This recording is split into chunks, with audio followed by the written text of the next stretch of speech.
નમસ્કાર, તમે જોઈ રહ્યા છો નિર્ભય ન્યૂઝ અને હું છું હંસિની. અને હું છું આપની સાથે ગોપી ઘાંગર. આજે વાત કરવી છે કોકરોચ જનતા પાર્ટીને લઈને. કોકરોચ જનતા પાર્ટીના અભિજીત દીપકે આજે દિલ્હી ખાતે જંતર મંતરમાં જે તેમના દ્વારા આખું આંદોલન કરવામાં આવ્યું હતું, હજારોની સંખ્યામાં યુવાનો હાજર રહ્યા હતા. જે પેપર લીક થઈ રહ્યા છે દેશભરની અંદર અને જે પરીક્ષાઓની અંદર ગેરરીતિ થઈ રહી છે, એ જ સમગ્ર મામલે તેમના દ્વારા એક જ માંગ કરવામાં આવી છે કે કેન્દ્રીય શિક્ષણ મંત્રી હવે ધર્મેન્દ્ર પ્રધાન રાજીનામું આપે અને જો 5 દિવસમાં રાજીનામું નહીં આપવામાં આવે તો હવે આવનારા શનિવારે ફરી એક વખત જંતર મંતર ખાતે એક મોટું આંદોલન થશે. આજે આ જ વિષયને લઈને વાતચીત કરવી છે અને મારો પહેલો સવાલ ગોપીબેન એ જ છે કે જે રીતે આવા આંદોલનો થતા હોય છે, એ આંદોલન થયા બાદ ક્યાંક એક પોલિટિકલ પાર્ટીનો જન્મ થતો હોય છે. આ આંદોલનની અસર કેવી થશે અને જે રીતે કોકરોચ જનતા પાર્ટી આગળ વધી રહી છે, તો શું ખરેખર એ કોઈ પોલિટિકલ પાર્ટીમાં ફેરવાઈ શકે છે ખરી? બિલકુલ હંસિની, જો અહીંયા વાત એ આવી રહી છે કે કોકરોચ જનતા પાર્ટી આજે આમ જોવા જાવ તો આ પાર્ટી 15 દિવસ જૂની છે, એનાથી વધારે જૂની પણ નથી. સોશિયલ મીડિયામાં એક વ્યંગથી શરૂ થયેલી આ પોલિટિકલ પાર્ટી હવે આને પોલિટિકલ પાર્ટી કહેવી કે ન કહેવી એ પણ સવાલ ઊભો થઈ રહ્યો છે. કારણ કે જે રીતે યુવાનો આજે જંતર મંતર પર ભેગા થયા હતા, મોટી સંખ્યામાં યુવાનો ભેગા થયા હતા અને સૌથી મહત્વની વાત અહીંયા આગળ એ હતી કે જે અભિજીત દીપકે જે યુએસની અંદર બોસ્ટનની અંદર ભણી રહ્યો હતો, ત્યાંથી એ પોતે અહીંયા ઇન્ડિયામાં આવે છે માત્ર એક કોકરોચ જનતા પાર્ટીનું આંદોલન કરવા માટે. અને જે નીટના સ્ટુડન્ટ્સ છે એ લોકોને ન્યાય અપાવવા માટે આવી રહ્યા છે. નીટની પરીક્ષા જે છે તે રદ કરી દેવામાં આવી છે કારણ કે તેનું પેપર લીક થયું હતું. 22 લાખ વિદ્યાર્થીઓ એવા હતા જેમણે ફોર્મ ભર્યું હતું. 20 લાખ વિદ્યાર્થીઓ પરીક્ષામાં બેઠા હતા અને આ 20 લાખમાંથી લગભગ આજે જ્યારે અભિજીત દીપકે બોલી રહ્યા હતા ત્યારે તેમણે એવા વિદ્યાર્થીઓના નામ લીધા જે વિદ્યાર્થીઓએ પરીક્ષા રદ થવાના કારણે સુસાઇડ એટેમ્પ્ટ કરી લીધો, એ લોકોએ આત્મહત્યા કરી લીધી. એવા લગભગ 20થી વધારે વિદ્યાર્થીઓ છે આખા દેશની અંદર. એટલે તમે વિચાર કરી શકો કે સિસ્ટમની એક જે નાનકડી ભૂલ છે, એ ભૂલે 20 વિદ્યાર્થીનો તો જીવ લઈ લીધો છે. અને અહીંયા સવાલ ત્યારે ઊભો થયો કે જ્યારે આ આખા મામલે અકાઉન્ટેબિલિટીની વાત કરવામાં આવી, એટલે જવાબદારી લેવાની વાત કરવામાં આવી, તો આ સરકારમાં એવું કોઈ જ નથી જે જવાબદારી સ્વીકાર કરે. અને જ્યારે જવાબદારી નથી લીધા તો આ વસ્તુ જે થઈ રહી છે તેના માટે કારણભૂત વ્યક્તિ કોણ, એને લઈને આ સવાલ ઊભો કરવામાં આવ્યો અને આજે એક આંદોલનનું સ્વરૂપ એને પકડી લીધું છે. સૌથી મોટી અહીંયા આગળ જો નીટનું પેપર લીક થયું છે તો સૌથી મોટી જવાબદારી શિક્ષણ મંત્રીની આવે છે અને એટલા જ માટે શિક્ષણ મંત્રી ધર્મેન્દ્ર પ્રધાનનું રાજીનામાની માંગ કરવામાં આવી રહી છે. જો નીટનું પેપર લીક થયું જ ના હોત તો પછી ધર્મેન્દ્ર પ્રધાનનું રાજીનામું લેવાની માંગ જ ના આવી હોત. પરિસ્થિતિ તો એ ઊભી થઈ કે સોશિયલ મીડિયાની અંદર એક વિડીયો થોડા દિવસ પહેલા ખૂબ વાયરલ થયો અને એ વિડીયો એક મીટિંગનો વિડીયો હતો જેમાં રાજનાથસિંહ પણ હતા અને રાજનાથસિંહ હસતા હસતા એવું કહી રહ્યા છે કે ઇસ્તીફે તો યુપીએ કે ગવર્મેન્ટ में होते थे, हमारी सरकार में नहीं होते. એટલે તમે વિચાર કરો કે સરકારની નફટાઈ પણ કેટલી છે કે યુપીએ સરકારમાં રાજીનામા પડતા હતા જ્યારે આવું કશું બી થતું હતું, એટલે કે કોંગ્રેસની સરકાર હતી અને અમારી સરકારમાં આવું કશું જ નથી થતું.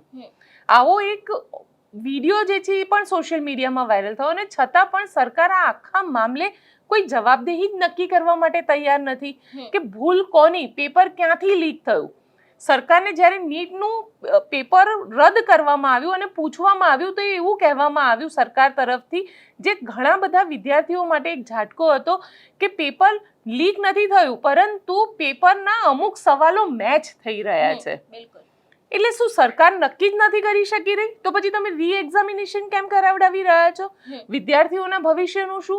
જે વિદ્યાર્થીઓને 12th પૂરું થયા પછી જેમણે મેડિકલમાં, કારણ કે નીટની પરીક્ષા મેડિકલ માટેની પરીક્ષા છે અને એ પરીક્ષાના જો પેપર લીક થઈ રહ્યા છે તો એનો મતલબ એમ છે કે તમારી આખી સિસ્ટમ જ ક્યાંક ને ક્યાંક ખરાબ થઈ ગઈ છે. તમે સિસ્ટમને સુધારવા પણ નથી માંગી રહ્યા, ના તમે એના માટે કોઈ જવાબદેહી નક્કી કરી રહ્યા છો. એટલા માટે આ એક આંદોલનની શરૂઆત થઈ અને આ આંદોલનની જ્યારે શરૂઆત થઈ ત્યારે CJI chief justice of India Suryakant દ્વારા એવું કહેવામાં આવ્યું હતું કે અત્યારનો યુવાન જે છે કોકરોચ જેવા છે. એ કોકરોચીસ જે છે ને એ ક્યારે, જેને કહેવાય ને કે કોકરોચ ક્યારે મરતા નથી અને સડો પેદા કરે છે. પણ સવાલ એ છે કે આખી સિસ્ટમમાં ક્યાંક ને ક્યાંક ઉધઈ લાગી ગઈ છે. આ સિસ્ટમ ખોખલી થઈ ગઈ છે અને ખોખલી સિસ્ટમને સરખી કરવા માટે થઈ અને આ કોકરોચ જનતા પાર્ટી જે છે એ અત્યારે મેદાનમાં આવી છે. અને કોકરોચ એવું કહી રહ્યા છે કે કારણ કે આજે સોશિયલ મીડિયા ઉપર કોકરોચ જનતા પાર્ટીની લોકો જ્યારે ભેગા થઈ રહ્યા હતા ત્યારે ટ્રેન્ડ પણ એવો ચાલ્યો કે બધા જ કોકરોચીસ ભેગા થઈ રહ્યા છે. લોકોએ પોતાની જાતને કોકરોચ ગણાવ્યા અને એવું કહી દીધું કે અમે કોકરોચ છે, અમે આ સિસ્ટમનો સડો દૂર કરવાની માટે અહીંયા આવેલા છીએ. અને સૌથી મોટી વાત કે જવાબદારી નક્કી કરવાની, કારણ કે આ જે રીતે તમે કીધું કે ભાઈ ધર્મેન્દ્ર પ્રધાન રાજીનામું આપશે કે નહીં અને આનામાંથી એક પોલિટિકલ પાર્ટી આવશે કે નહીં, કારણ કે ધર્મેન્દ્ર પ્રધાન રાજીનામું નહીં આપે તો આવતા શનિવારે ફરીથી જંતર મંતર ઉપર આ કોકરોચ જનતા પાર્ટી પોતાનું આંદોલન કરવા જઈ રહી છે. જનતા પાર્ટી હવે કોકરોચ જનતા પાર્ટીમાંથી પોલિટિકલ પાર્ટી ઉદ્ભવે છે કે નહીં એ તો આવનારો સમય કહેશે, કારણ કે જે વખતે મને બિલકુલ યાદ છે હંસિની 2012નો એ સમય હતો અને 2012માં જે રીતે ત્યાં આગળ દિલ્હીમાં નિર્ભયા કાંડ થયો હતો અને દેશની દીકરીઓની સુરક્ષાને લઈને સવાલ ઊભા કરવામાં આવ્યા હતા, કરપ્શન થતું હતું, 2G સ્પેક્ટ્રમની વાત આવી હતી, કોઇલ સ્કેમની વાત આવી હતી. તો આ બધા વખતે એક અન્ના મુવમેન્ટ શરૂ થઈ, અન્ના આંદોલનની શરૂઆત થઈ અને આ અન્ના આંદોલનની અંદર જે લોકો જોડાયેલા હતા જેમાં અરવિંદ કેજરીવાલ હતા, મનીષ સિસોદિયા હતા, કિરણ બેદી હતા અને ઘણા બધા અન્ય લોકો પણ હતા. ઘણા પત્રકારો પણ એ પોતાના આંદોલન સાથે જોડાયા અને પછી છેલ્લે થયું એવું કે એક પોલિટિકલ પાર્ટી બની જે આમ આદમી પાર્ટી છે. પણ આમ આદમી પાર્ટી ઉપર પણ ક્યાંક ભ્રષ્ટાચારના આરોપ લાગ્યા. એટલે અત્યારે લોકો આમ જોવા જઈએ તો લોકો માટે સવાલ એ છે કે ભાજપ નહીં તો કઈ, કોંગ્રેસ પર પહેલા જ લાગી ચૂકેલા છે, આમ આદમી પાર્ટી પણ સવાલ ઊભા થઈ ચૂક્યા છે, ભારતીય જનતા પાર્ટી અત્યારે સત્તામાં છે પણ ક્યાંય જવાબદેહી કોઈ નક્કી નથી કરી રહ્યું, સિસ્ટમ આખી ખોખલી થઈ ચૂકી છે. તો એવામાં કરવું તો કરવું શું? એટલે લોકો માટે એક ઓપ્શન બની શકે કોકરોચ જનતા પાર્ટી, જે આવનારા સમયમાં આપણને ખબર પડે. પણ આજે ત્યાં એમના મંચ ઉપર સોનમ વાંગચુક પહોંચ્યા હતા. સોનમ વાંગચુક એ વ્યક્તિ છે કે જેણે લેહને અલગ રાજ્ય માટેની માંગ કરી હતી. સોનમ વાંગચુકે લેહથી લઈને દિલ્હી સુધી પગયાત્રા કરી હતી અને ત્યારબાદ એક આખી મુવમેન્ટની શરૂઆત થઈ. એમને એન્ટી નેશનલ કહેવામાં આવ્યા અને એમને જેલની અંદર નાખી દેવામાં આવ્યા હતા. 6 મહિના જેટલું જેલમાં રહ્યા અને 6 મહિના બાદ સરકાર દ્વારા એવું કહેવામાં આવ્યું અને ખાસ કરીને એના નેશનલ ઇન્વેસ્ટિગેશન એજન્સી એમના દ્વારા એવું કહેવામાં આવ્યું કે આમના કોઈ આતંકવાદી સંગઠનો સાથે કનેક્શન નથી, આ કોઈ એન્ટી નેશનલ માણસ નથી. એનો મતલબ એ થયો કે તમે એની જીવનના 6 મહિના બગાડી દીધા જેલમાં નાખીને, ખાલી એટલા માટે કે તમે એ માણસ એન્ટી નેશનલ છે એવું કહી દીધું કે દેશ વિરોધી છે, દેશદ્રોહી છે. તો આ સવાલ અહીંયા એ ઊભો થઈ રહ્યો છે કે કોઈ પણ વ્યક્તિ ભારતીય જનતા પાર્ટી વિરુદ્ધ કે સરકારની વિરુદ્ધ બોલે છે ત્યારે એને એન્ટી નેશનલ કહી દેવામાં આવે છે. અને એને લઈને આજે યુવાનો બી જે છે એ યુવાનો પણ ત્યાં આગળ બોલી રહ્યા હતા કે કોઈ પણ વ્યક્તિ સરકારની વિરુદ્ધમાં કે સિસ્ટમની વિરુદ્ધમાં બોલવા જાય તો એ એન્ટી નેશનલ કઈ રીતે થઈ જાય. ઘણા બધા લોકો પોતે બોલતા હતા કે અમે એન્ટી નેશનલ છે, ચાલો કરો અમારી ધરપકડ, કેમ કે અમે સરકારની વિરુદ્ધ, સિસ્ટમની વિરુદ્ધ બોલી રહ્યા છે. અને સિસ્ટમની વિરુદ્ધ બોલવું એ એન્ટી નેશનલ નથી હોતું. આ લોકશાહી છે, લોકશાહીમાં અધિકાર છે દરેક વ્યક્તિને કે વ્યક્તિ બોલી શકે છે. જો આ જ રીતે કરવું હોય તો ડિક્ટેટરશિપ લગાડી દો. તમારે કોઈ તમને સવાલ પણ ન કરી શકે અને તમારે કોઈના સવાલના જવાબ પણ નથી આપવા અને એવી રીતે વર્તન કરવું છે કે જાણે અમે જ છીએ બધું. અને આને મનસ્વી વર્તન કહેવાય કે એ લોકોનું વર્તન પણ એ રીતનું થઈ ગયું છે કે સત્તામાં અમે છીએ એટલે અમે જ કરીશું. તો આ એ સત્તાના સવાલ સામે ઊભી થયેલી પાર્ટી છે કે જ્યાં સત્તા સવાલના જવાબ નથી આપી રહી, જવાબદેહી નક્કી નથી કરી રહી, ત્યાં આ પાર્ટી આવી છે. એટલે મે બી બની શકે, હજી તો ઇલેક્શનને વાર છે, પરંતુ તેની અસર આપણને 27ની ચૂંટણીમાં ગુજરાતની અંદર ચોક્કસથી જોવા મળે, અથવા તો આપણને જો 27ની ચૂંટણીમાં ન જોવા મળે તો પછી આગળ આપણે જોવા જઈશું તો 29માં ચૂંટણી આવશે લોકસભાની, અને લોકસભાની ચૂંટણીમાં આની અસર જોવા મળે કારણ કે સમયગાળો લાંબો છે. આ સમયગાળા લાંબાની અંદર ઘણી બધી મુવમેન્ટ થઈ શકે છે, ઘણા બધા પ્રશ્નો ઊભા થઈ શકે છે અને એની અંદર જોઈશું કે આ પોલિટિકલ પાર્ટી બને છે કે નહીં. મારો એક બીજો સવાલ છે, આમ આપણી ભારતીય જનતા પાર્ટીને એક જ ડર છે કે આપણા ભારતની અંદર ઝેન્ઝી આંદોલન ન થવું જોઈએ. બિલકુલ. અત્યારે એક ટ્રેન્ડ ચાલી રહ્યો છે નેપાળમાં, આપણે જોયું ને, બીજા ઘણા બધા એવા વિસ્તારો છે કે જ્યાં યુવાનો ભેગા થાય છે ને સિસ્ટમની સામે પડે છે. નેપાળની તો આખી દશા બદલાઈ ગઈ હતી, કારણ કે જે રીતે ઝેન્ઝી લોકો મેદાન આવ્યા હતા. હવે ભારત સરકારને પણ ક્યાંક આવો ડર છે કે જો આ લોકો ભેગા થયા અને ચોક્કસ એની અસર પણ આખા સિસ્ટમ ઉપર પડી શકે છે. આ વિષયને લઈને શું કહેશો? હા, સૌથી વધારે સમજવાની વાત અહીંયા આગળ એ છે હંસિની કે ઝેન્ઝીથી સરકાર ડરી કેમ રહી છે. તો સરકારને ઝેન્ઝીથી એટલા માટે ડર લાગી રહ્યો છે કે વોટ શેરની અંદર લગભગ 40 થી 45% જેટલો વોટ શેર જે છે ને એ ઝેન્ઝીનો છે. બિલકુલ. અને આ વોટ શેરમાં જો 40 થી 45% વોટ શેર ઝેન્ઝીનો હોય એટલે આજની યુવા પેઢીનો હોય કે જે વર્ગ 20 વર્ષથી લઈને લગભગ 35-40 સુધીનો આ જે વર્ગ છે આખો, એનાથી આ સરકારને ડર લાગી રહ્યો છે. કારણ કે નેપાળની અંદર આંદોલન થઈ ગયું, બાંગ્લાદેશની અંદર આંદોલન થઈ ગયું, શ્રીલંકાની અંદર આ આંદોલન થઈ ગયું. તો હવે જો તમારા નેબરિંગ કન્ટ્રીઝની અંદર આ પ્રકારના આંદોલન થઈ ગયા હોય તો ચોક્કસથી સરકારને ક્યાંક ને ક્યાંક ડર લાગે. અને એટલા જ માટે થઈ અને જ્યારે યુવાનો આ પ્રકારના આંદોલન કરે છે કે યુવાનો બોલે છે, એમને રાષ્ટ્ર વિરોધી કહેવામાં આવે છે. અને એટલા જ માટે, કારણ કે જો તમે જો 12માની CBSEના જે એક્ઝામિનેશનને લઈ અને જે સવાલ ઊભો કર્યો કે ડિજિટલ માર્કિંગને એની વાત આવી, અને જે છોકરાએ સવાલ ઊભા કર્યા હતા કે ડિજિટલ પેપર ચેક કરવાની વાત હતી, અને 12મા ધોરણમાં ભણતો એક વિદ્યાર્થી હતો જેને CBSE જે આપણા બોર્ડની બુક્સ બનાવે છે, જે એક્ઝામ્સ કેરી કરે છે 12મા ધોરણની, એના ઉપર સવાલ ઊભો કર્યો તો એને પાકિસ્તાની કહી દેવામાં આવ્યો.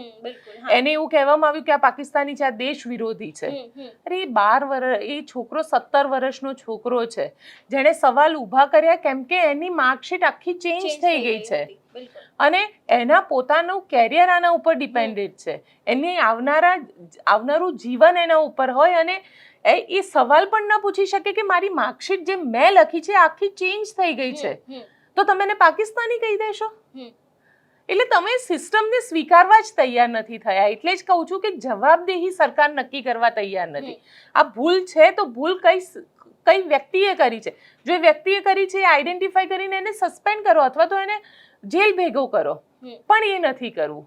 અને જે સવાલ પૂછે છે એને દબાવી દેવાનો પ્રયત્ન કરવામાં આવી રહ્યો છે અને એ જ વ્યક્તિને દેશદ્રોહી કહેવાનો વાત.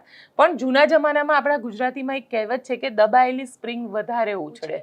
એટલે જે દબાયેલું વ્યક્તિ હોય ને એ જે દિવસે એટલું એનો બાટલો ફાટે ને ત્યારે એ કંટ્રોલમાં નથી રહેતો. એટલે જ આજે અભિજીત દીપકે એક સરસ સેન્ટેન્સ બોલ્યો અને સેન્ટેન્સ મને ગમ્યું એટલા માટે કે કોઈને એટલા પણ ના ડરાવો કે એનો ડર જ ભાગી જાય. એટલે અહીંયા આપણે અભિજીત દીપકેને પણ સાંભળીએ કે એને શું કહ્યું, કારણ કે એને રાજીનામાની માંગ કરી દીધી છે અને કહી દીધું છે કે રાજીનામું આપો નહીતર ફરીથી જંતર મંતર પર આવીશું. અને સાથે જ સોનમ વાંગચુકને પણ સાંભળીએ કે સોનમ વાંગચુક શું કહી રહ્યા છે. यूएसए के लिए अमेरिका के लिए निकल रहा था, उस दिन मेरी माँ रो रही थी थोड़ा कि मेरा बेटा जा रहा है, मेरे साथ कौन रहेगा. मैं समझ सकता था वो बात, लेकिन जितना मेरी माँ उस दिन नहीं रोई, जितना मैं यूएसए को जा रहा था, उतना वो तब रो रही थी जब मैं अपने घर वापस आ रहा था.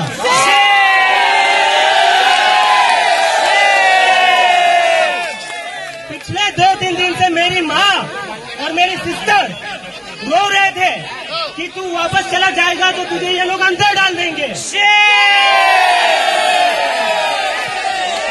उनको डर था, मुझे अपने घर पर आने से उनको डर लग रहा था. और ये डर मेरी माँ का अकेले का डर नहीं है. इस देश में जो भी बच्चा, जो भी स्टूडेंट, जो भी युवा पॉलिटिक्स के ऊपर बोलेगा, इस सरकार के खिलाफ बोलेगा, अगर उसकी माँ को डर लगता है कि मेरे बेटे को ये कहीं अंदर ना डाले, कब तक हम ऐसे डर में जिएंगे? एक बार इनको बता दो, हम इनकी डर की राजनीति से अब नहीं डरने वाले. नहीं डरेंगे, नहीं डरेंगे, नहीं डरेंगे, नहीं डरेंगे, नहीं डरेंगे, नहीं डरेंगे. तुम्हारी राजनीति से हम नहीं डरेंगे, नहीं डरेंगे, नहीं डरेंगे. धर्म की राजनीति बंद करो, बंद करो, बंद करो. हिंदू मुसलमान की राजनीति बंद करो, बंद करो, बंद करो। सद्भावना के संदेश लाया हूं।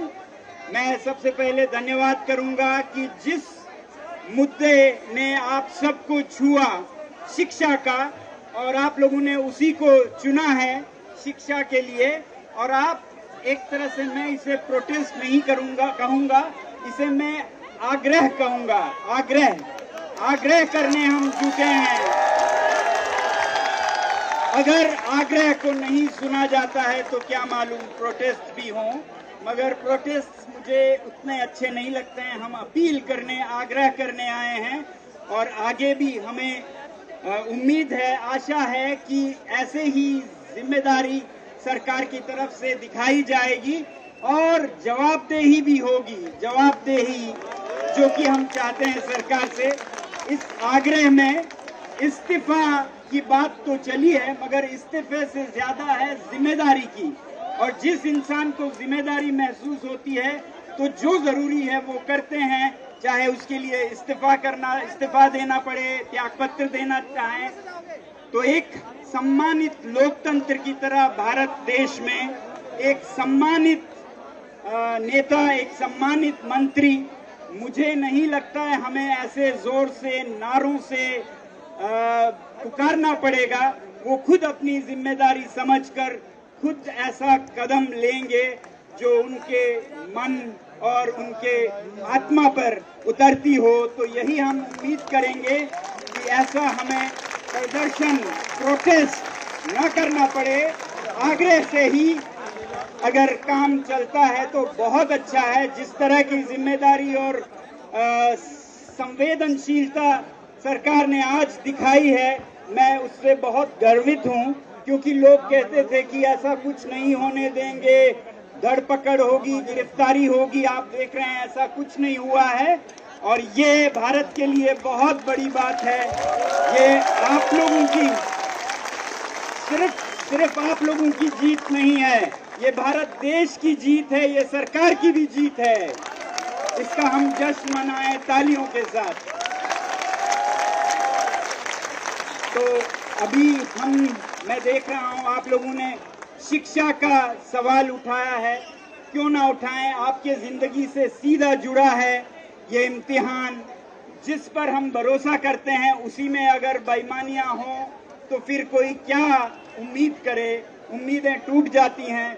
तो ये तो बिल्कुल नाजायज नहीं है कि आप उन इम्तिहान को, उन पैमानों को, उसमें ईमानदारी मांग रहे हैं और कुछ जमीन, चांद, सितारे नहीं मांग रहे हैं। तो मुझे उम्मीद है कि इस पर सरकार खरे उतरेंगे, हमारे जो शीर्ष नेता हैं वो सही कदम उठाएंगे और आने वाले दिनों में हमें एक अच्छा समाचार मिलेगा। वरना मैं चाहूँगा सबसे कि आगे इसे कैसे ले जाएं, इस पर भी बात करें। उम्मीद है अगले आने वाले दिनों में जो आप मांग कर रहे हैं वो पूरा हो भी तो ये जो युवा शक्ति है, जिसको किसी भी देश के लिए बहुत महत्वपूर्ण है, उसे और चीजों को अच्छा करने के लिए कैसे ले जाया जाए। शिक्षा सबसे पहली आपकी जरूरत है, उसमें आप ये काम कर रहे हैं। मगर शिक्षा में सिर्फ इम्तिहान अकेले काफी नहीं है। सिस्टम को, प्रणाली को सुधारना होगा, निजाम को बदलना होगा कि शिक्षा में इंसाफ हो। કોકરોચ જનતા પાર્ટીના સ્થાપક છે એમને આપણે સાંભળ્યા, જેની સાથે આજે સોનમ વાંગચુક છે પણ પહોંચ્યા હતા, પણ આજે ક્યાંક મીડિયાનો પણ વિરોધ થયો છે કે જે મીડિયા છે જે અત્યારે હાલ ધર્મેન્દ્ર પ્રધાનની સાથે ઊભી છે ને જે સરકાર છે એની સાથે એવું કહી રહી છે કે હા પેપર લીકને લઈને કોઈ અવાજ નથી ઉઠાવવામાં આવ્યો, એને લઈને પણ આજે વિરોધ કરવામાં આવ્યો હતો। આ વિષયને લઈને શું કહેશો? બિલકુલ, જો સૌથી મહત્વની વાત અહીંયા આગળ એ છે કે જે મીડિયા કર્મચારીઓ છે એ મીડિયા કર્મચારીઓ પણ સરકારની હામાં હા ભરી રહ્યા છે। બિલકુલ, ટીવીની સ્ક્રીન ઉપર જ્યારે આપણે જોઈએ છે તો એ જ બધા એન્કર્સ, એ જ મોટી મોટી ચેનલો એ સતત એવું કહી રહ્યા છે કે જસ્ટિફાઈ કરવાનો પ્રયત્ન કરી રહ્યા છે। મેલોડી હોય તો મેલોડી કેમ ખાવી જોઈએ અને મેલોડી કેમ ગિફ્ટમાં આપી, તો એને લઈને વખાણ કરી રહ્યા છે કે કેટલી મોટી ડિપ્લોમસી કરી નાખી મેલોડી આપીને। પેપર લીક થયું તો પેપર લીક થવા માટે પણ સરકારને જસ્ટિફાઈ કરી રહ્યા છે કે ના ના પેપર લીક થયું તો સિસ્ટમ આની અંદર ક્યાંય વાંક નથી, સરકારનો ક્યાંય વાંક નથી, આ તો યુવાનોનો વાંક છે. બિલકુલ. સૌથી મહત્વની વાત કે પેટ્રોલ અને ડીઝલ જ્યારે અછતની વાત આવી અને સરકાર એવું કહી રહી છે કે પેટ્રોલ ને ડીઝલ આપણી પાસે સ્ટોક નથી અને આટલો સ્ટોક છે, ત્યારે એ લોકો સરકારને જસ્ટિફાઈ કરી રહ્યા છે, સરકારના વખાણ કરતા કહી રહ્યા છે કે અરે વાહ શું મેનેજમેન્ટ છે સરકારનું, કે પાકિસ્તાન અને બાંગ્લાદેશને એ બધામાં તો આટલા બધા 100 રૂપિયા વધ્યા છે, આપણે ત્યાં તો માત્ર 11 રૂપિયા વધ્યા છે. એટલે આ જે મીડિયા સવાલ કરી રહી છે ને, જે રીતે પોતાની જાતને જસ્ટિફાઈ કરવાનો પ્રયત્ન કરી રહી છે, એનાથી આ મીડિયા જે છે એની પોતાની વેલ્યુ ઘટી ગઈ છે. અને એટલા જ માટે થઈ અને આજે જ્યારે આંદોલન શરૂ થયું તો ગોદી મીડિયા હાય હાયના નારા પણ લગાવવામાં આવ્યા. એ નારા પણ આપણા દર્શકોને આપણે સંભળાવી દઈએ અને સાથે જે યુવાનો ત્યાં આગળ આવ્યા હતા પોતાના હાથમાં ગુલાબ લઈને આવ્યા હતા. આ ગુલાબ એ લોકો માટે હતા જે મીડિયા કર્મચારીઓ હંમેશા સરકારના વખાણ કરે છે, એમને કહેવા માટે હતા કે ગેટ વેલ સૂન. તમને યાદ હશે એ પિક્ચર મુન્નાભાઈ MBBS ની અંદર એક ગુલાબનું ફૂલ આપવામાં આવતું હતું અને કહેવામાં આવતું હતું કે ગેટ વેલ સૂન મામું. આ ગેટ વેલ સૂન મામું જે છે ને એ મીડિયાને કહેવામાં આવતું હતું કે તમે જલ્દી સાજા થઈ જાઓ, કારણ કે જે તમારું કામ જે છે તમે એ કામ નથી કરી રહ્યા. એ વિડીયો પણ જોઈ લઈએ અને શું કહી રહ્યા છે જે લોકો ગુલાબ અને ફૂલ લઈને આવ્યા છે તે પણ સાંભળી લઈએ.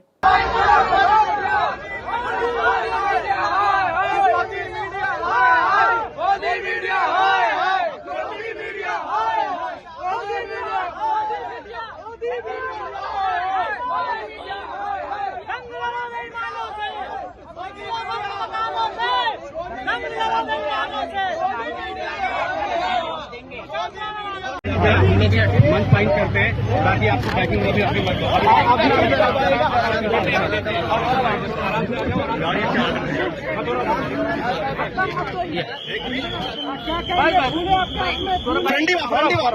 नंदो आगे का पूरी स्ट्रेटेजी क्या है? देखिए आज सब लोग शांतिपूर्वक प्रोटेस्ट करेंगे जंतर मंतर पे, उसी का परमिशन मांगने के लिए अभिजीत दिप्के भी आ रहे हैं भाई, कैमरा थोड़ा आप सारे लोग भी आइए. आप लोग का कोऑपरेशन है कि कोई भी अगर एंटी सोशल एलिमेंट यहाँ पे दिखे आप प्लीज पुलिस हमारा रिक्वेस्ट भी है कि हम लोग अरे रुक जाओ लाला रुक जाएंगे अजीत. तो हम लोग का यही है कि हम कोई भी एंटी सोशल एलिमेंट यहाँ पे आए तो आप प्लीज पुलिस वालों को इन्फॉर्म करिए, हम भी इन्फॉर्म करेंगे. हम चाहते हैं ये पीसफुली प्रोटेस्ट हो, प्यार से आए हैं, बड़े दिल से आए हैं एंड जो युवा का मुद्दा है वही हम लोग रेज करने आए हैं शांति. और परमिशन किसने मांगी, किसके नाम से परमिशन ली गई है? जिसके आ रहे हैं वो परमिशन मांगेंगे. आप कल आए थे, आप कल यहाँ पर आए थे परमिशन लेने के लिए, आपसे अंडरटेकिंग मांगी गई थी, आपने अंडरटेकिंग क्यों नहीं दी? मैं ये बोल रहा हूँ कि कॉल जिनका था वो परमिशन लेंगे, वो रेस्पॉन्सिबिलिटी लेंगे. बट फेस आप बने. એટલે જે રીતે યુવાનોની અંદર પણ ક્યાંક અત્યારે ભારે રોષ જોવા મળી રહ્યો છે, પણ આ આખા આંદોલનને લઈને મારો ફક્ત એક એ જ સવાલ છે કે આવા આંદોલનો ઘણા બધા થયા છે અત્યાર સુધીમાં, તો શું આવામાં જે રીતે અત્યારે હાલ રાજીનામાની માંગ કરવામાં આવી છે તો ધર્મેન્દ્ર પ્રધાન રાજીનામું આપશે ખરા? અહીંયા આગળ સમજવાની વાત એ છે હંસિની કે ધર્મેન્દ્ર પ્રધાન રાજીનામું આપશે કે નહીં આપે એ તો કેન્દ્ર સરકારે નક્કી કરવાનું છે, પણ હા એટલું ચોક્કસ છે કે જવાબદેહી તમારે નક્કી કરવી પડશે. અને જો જવાબદેહી નહીં નક્કી કરે તો આવનારો સમય કદાચ કેન્દ્ર સરકાર માટે ઘણો ટફ હશે, કારણ કે યુવાનો હવે જાગ્યા છે અને એવા યુવાનો જાગ્યા છે જે અત્યારે આ નીટ જેવી પરીક્ષાની કારણે સિસ્ટમથી હેરાન થયેલા છે. તે પોતે ક્યાંક, કારણ કે જે વિદ્યાર્થીએ ખૂબ મહેનત કરી હશે નીટની અંદર અને હવે એનું પેપર લીક થઈ ગયું, એટલે ઈમાનદારીથી જે લોકોએ 500 લોકો એવા છે જેની પાસે પેપર ગયું હશે, પણ જે વિદ્યાર્થીઓએ મહેનત કરી હતી એવા જે 20 લાખ વિદ્યાર્થીઓ છે એ લોકોનું શું? એ લોકોને તો ફરીથી મહેનત કરવી પડી એવા 500 લોકોના કારણે. એટલે જે લોકોની જવાબદેહી નક્કી નથી થઈ શકતી ત્યાં આગળ હવે સવાલ ઊભા થયા છે અને ત્યાં આગળ બની શકે કે આ ઝેન્ઝી આંદોલન આવી જ રીતે ચાલતું રહે જે રીતે સોશિયલ મીડિયા ઉપર ચાલ્યું છે. લગભગ 2 કરોડ 3 કરોડની આજુબાજુ એમના ફોલોઅર્સ જે છે તે પહોંચવામાં આવ્યા છે અને સાથે જ જે અભિજીત દિપ્કે જે છે તે સતત આની અંદર એક્ટિવલી આપણને જોવા મળી રહ્યો છે. એટલે ક્યાંક સવાલ એવા પણ સોશિયલ મીડિયા ઉપર પૂછવામાં આવી રહ્યા છે કે અભિજીત દિપ્કે જે છે એ માત્ર મોહરો છે, એની પાછળનો ચહેરો કોઈ ઓર છે. હવે પાછળનો ચહેરો કોણ છે એ હજી સુધી ક્યાંય ક્લિયર નથી થયું. આજે જ્યારે અહીંયા આગળ પહોંચ્યા હતા અભિજીત દિપ્કે ત્યારે પણ ત્યાં આગળ કોઈ એવા પોલિટિકલ પાર્ટીના નેતાઓ નથી. હાલાકી વિપક્ષના જેટલા પણ નેતાઓ છે એ લોકોને પોતાને આમાં ફાયદો દેખાઈ રહ્યો છે. અને માની લઈએ કે જો ધર્મેન્દ્ર પ્રધાન રાજીનામું આપી પણ દે, કારણ કે પેપર લીક થયું છે, જો રાજીનામું આપી દે તો વિપક્ષને એક મુદ્દો મળી જશે. પણ વિદ્યાર્થીઓનું શું, વિદ્યાર્થીઓના ન્યાયનું શું? એટલે આ સવાલ અત્યારે બધાને ઊભો થાય છે. સાથે જ એક સૌથી ઇન્ટરેસ્ટિંગ આજના જે આંદોલન હતા એમાં એક દ્રશ્ય મને દેખાયું, અને એ દ્રશ્ય એ હતું હંસીની કે એક તરફ આંદોલન ચાલી રહ્યું છે, લોકો કોકરોચ બનીને આવી રહ્યા છે, લોકો હાથમાં પોસ્ટર્સ લઈને ચાલી રહ્યા છે કે ધર્મેન્દ્ર પ્રધાન રાજીનામું આપે. એક ભાઈ પણ ત્યાં આગળ પહોંચ્યા હતા. એ ભાઈ હાથમાં હીટનું સ્પ્રે લઈને પહોંચ્યા હતા અને એ પોતે કોકરોચના ફોટા ઉપર આ હીટનું સ્પ્રે છાંટી રહ્યા છે. આ દ્રશ્ય તમે જોઈ શકો છો. એ શું કહી રહ્યા છે એ પણ સાંભળી લઈએ. 20 मिलियन को वो ये ऐसे कॉकरोच को मार रहा हूँ ये। कॉकरोच भी दो तरह के हैं। एक घर में जो कॉकरोच रहते हैं वो शांतिपूर्ण तरीके से चुपचाप रहते हैं, समझे? वो दीमक की तरह घर को खोखला नहीं करते। लेकिन ये वो कॉकरोच है जो इस्तीफे की आड़ में, नीट की आड़ में ये भारत में माहौल खराब करना चाहते हैं, भारत को नेपाल और बांग्लादेश बनाना चाहते हैं। तो ये होगा नहीं, समझ रहे हो आप? भारत को बांग्लादेश, नेपाल और श्रीलंका बनने नहीं देंगे। अगर यहाँ पे शांतिपूर्ण तरीके से प्रदर्शन हो रही है उसका हम समर्थन करते हैं। नीट पेपर जो लीक हुई है उसका भी हम विरोध कर रहे हैं कि वो गलत हुआ है। लेकिन ये चाहोगे कि इस्तीफे की आड़ में हम भारत के नेपाल बना दे, भारत में दंगा करे, भारत का माहौल खराब करे, भारत का छवि पूरे विदेश, पूरे इंडिया, पूरे विदेश में खराब करे, ये होगा नहीं, चलेगा वो नहीं। तो अभी प्रदर्शन तो शांतिपूर्ण ही हो रहा है और उनकी मांग है कि धर्मेंद्र प्रधान इस्तीफा दे और नीट में जो धांधली हुई है उसी का विरोध कर रहे हैं। बिल्कुल सही बात है। मैं कह रहा हूँ कि धर्मेंद्र प्रधान इस्तीफा दे। उससे पहले कांग्रेस पार्टी के जब सरकार थी तो मनमोहन सिंह को भी इस्तीफा देना चाहिए। ये जो इतने आतंकी हमले हुए 26/11 हुए और न जाने कितने, जब ट्रेन में उस वक्त के होम मिनिस्टर ने इस्तीफा दिया था। कहाँ दिया था? मनमोहन सिंह को देना चाहिए था। इससे पहले कांग्रेस सरकार में घटनाएं हुई, घोटाला हुआ, कितने लोगों ने इस्तीफा दिया। मैं अभी भी धर्मेंद्र प्रधान को कह रहा हूँ कि उनकी जिम्मेदारी निभाना चाहिए। तो यहाँ पर भी अगर कॉकरोच पार्टी ये चाहेगी कि हम सड़क पे उतरे, देश का माहौल खराब करे, देश में दंगा करे, देश की सरकारी संपत्ति को नुकसान करे और जेल में जाके, आप कह रहे हैं कि इसके पीछे कांग्रेस पार्टी का हाथ है इस प्रोटेस्ट के कांग्रेस पार्टी पीछे? नहीं, आम आदमी पार्टी। जो चाचा है वही भतीजा है, जो भतीजा है वही चाचा है। वो शक्तिमानी गंगाधर है और गंगाधर ही शक्तिमान है। केजरीवाल ही कॉकरोच जनता पार्टी है और कॉकरोच जनता पार्टी ही केजरीवाल है, समझ लो। તમે એ ભાઈને સાંભળ્યા. એ ભાઈ તો કહી રહ્યા છે કે જ્યારે કોક્રોચીસ વધી જાય ત્યારે હીટ છાંટવું પડે, પણ આ જે હીટની અસર છે એ આ કોક્રોચ ઉપર થાય છે કે નથી થતી, અને જે સિસ્ટમની જવાબદેહીની વાત છે કે એ લોકોને એન્ટી નેશનલ બતાડવાની વાત છે, રાષ્ટ્ર વિરોધી, દેશદ્રોહી કહેવાની વાત છે, તો એની અંદર હવે સરકાર આગળ શું સ્ટેપ લે છે? ધર્મેન્દ્ર પ્રધાન રાજીનામું આપશે કે નહીં આપે એ પણ અત્યારે સૌથી મોટો સવાલ છે. આપને શું લાગે છે મને કોમેન્ટ બોક્સમાં ચોક્કસથી લખીને જણાવજો, અને અમારી ચેનલ નિર્ભય ન્યૂઝને લાઈક, શેર અને સબસ્ક્રાઇબ કરવાનું ભૂલશો નહીં. આભાર.